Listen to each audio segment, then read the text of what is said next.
Mohon maaf saya lagi. Sebelum Ibu jadi Menteri Sosial, apakah sudah ada program bantuan pangan beras? Ada, Bapak. Waktu itu yang menyalurkan siapa? Dulu Kementerian Sosial, Bapak. Oke, terus habis setelah Ibu jadi Menteri digeser ke Kepala Bukan, Badan bukan, Pangan Bapak. Nasional. Mungkin Gimana? saya perlu jelaskan. Ya, apa itu yang perlu saya dijelaskan jelaskan. supaya Ya. clear. Jadi begini, Pak. Waktu itu sebetulnya diberikan kepada Kemensos.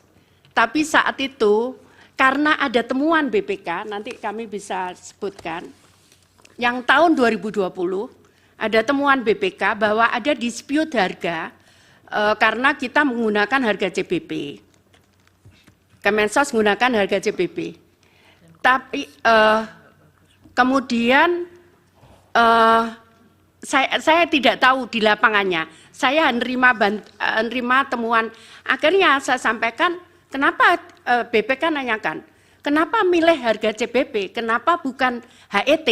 Itu yang saya tawar saat itu. Kenapa kalau saya menggunakan HET atau harga pasar, saya mau dan tidak ada biaya bungkus.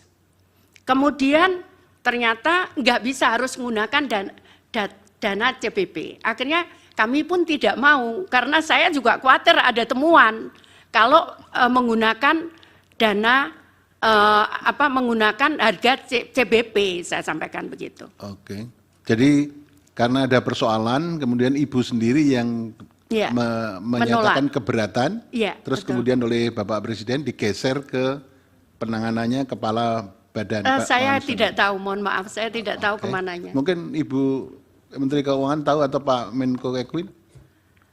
Yang mulia Bapak Arief, waktu bantuan sosial dalam bentuk beras itu dieksekusi dulu, ada juga keluhan mengenai kualitas beras. Karena itu biasanya yang menjadi masalah teknis, beras yang sudah lama ada di Bulog disampaikan dan kualitasnya sudah tidak bagus, sehingga menimbulkan persoalan reputasi bagi pemerintah.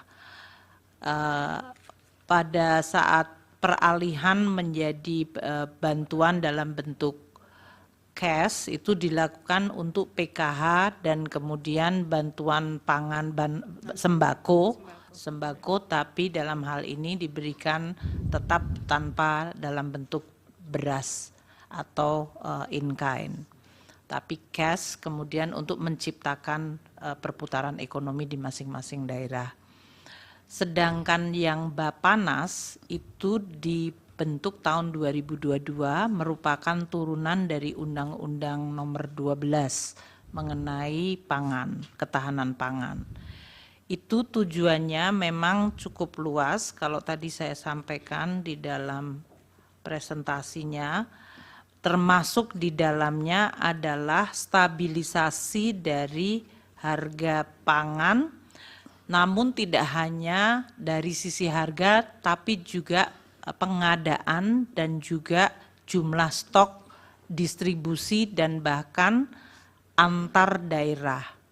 Bapanas sebetulnya mandatnya 11 komoditas untuk masalah ketahanan pangan. Namun untuk tahap yang pertama karena baru dibentuk tahun 2022, fokusnya hanya 3, yaitu beras, jagung, dan kedelai. Nah, untuk yang beras ini tentunya begitu masuk masalah ada El Nino, jumlah kurang, makanya koordinasi Bapanas dengan Bulog mengenai pengadaan beras bisa dari dalam dan dari luar negeri apabila jumlah stoknya tidak ada atau tidak mencukupi. Demikian. Download Tribun X sekarang, menghadirkan lokal menjadi Indonesia.